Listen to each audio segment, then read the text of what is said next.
என்ன கடலை பிடுங்குறீங்களா? ஆமாப்பா, இந்த வருஷம் மழையும் இல்லை தண்ணியும் இல்லை.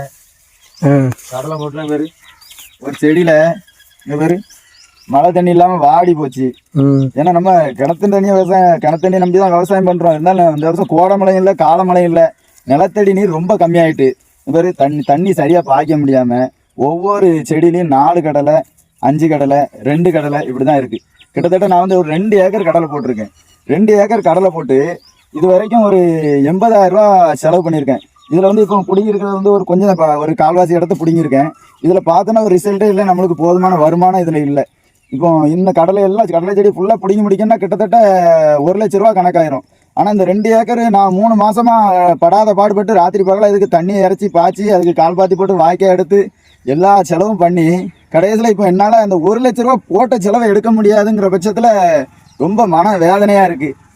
இந்த விவசாயத்தை விட்டுட்டு போறதுக்கும் மனசு இல்லை, இதை தொடர்ச்சியா செய்யறதுக்கும் பொருளாதார பிரச்சனை நிறைய இருக்கு.